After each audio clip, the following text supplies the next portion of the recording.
the last person that he was enslaved by, Captain Oliver Smith, allowed him to purchase his freedom, and from there he managed to purchase the freedom of his children, and other slaves actually, asked him to purchase their freedom, and so he purchased other slaves in Connecticut.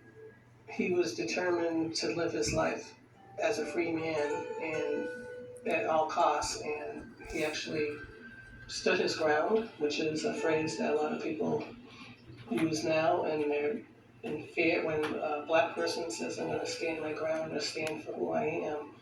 That feels like a threat to a lot of people, and Venture Smith, to me, did not feel, he already was enslaved, so it was like, what's the worst that can happen to me? As a free man, Ventura purchased 26 acres of land directly next door to the property where his family was still enslaved. That land today So is a this is coastal nature a preserve piece that I in dedicated Stonington, to Connecticut. Venture Smith, and this is the first 26 acres that was known that he had purchased in Stonington, Connecticut, and the rock tied down with hemp is actually symbolic of Venture's rock that was originally used as the marker for Venture's property line, but you can see that this is also a mat quilt because it's symbolic of the actual shape of Venture's land. And then there's a footpath underneath the rock, and that's my way of saying I'm following in his footsteps. I think my greatest aha moment was going to Venture's land during my childhood. As a child, my family would go fishing and boating at Barn Island Wildlife Sanctuary. Actually, my grandfather and uncle would put the boats in the water on that very piece of land. We would go to Fisher's Island and have picnics until one year we were told we were no longer welcome on Fisher's Island. And this Wow. was in the 60s, so things have changed. And that's their land. I always say that Venture is like the beacon of hope for anyone else looking for their family history.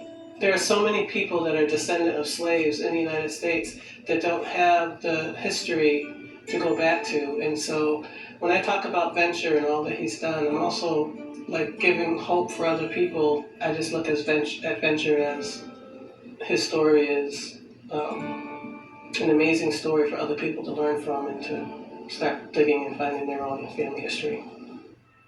Cut the check, hashtag reparations. Exceptions have led Stonington purchased land about 40 miles away on the Connecticut River. Each year, his descendants meet in the East Haddam Cemetery where Smith is buried to honor their ancestor.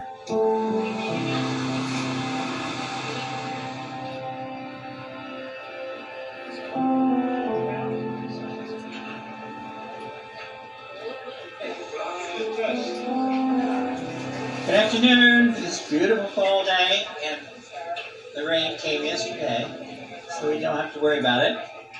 Welcome to the 27th Annual Venture Smith Day, a Connecticut Freedom Trail celebration.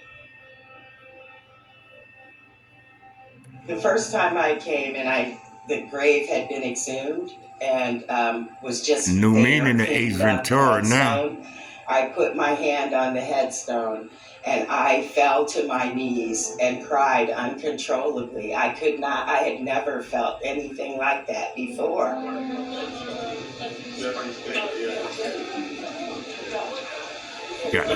Our family is one of the original Native African American families in Connecticut, and I want to continue that. I want our family to embrace that history. I want our young family members to embrace that history and continue to keep alive the memory of Venture Smith. My dad used to tell stories, but I didn't believe him. The way he talked about Venture was almost like he was a mythical figure. And so I had been hearing about him lifting rocks and this big, strong guy. I didn't really think that he was real. So when I was a child, and then as we got older, we started coming here. We've been coming here for, I'm going to say maybe 20 years. I faithfully have come. Artifacts. we actually went to Africa. We went to Ghana, where Venture was captured and enslaved and then brought to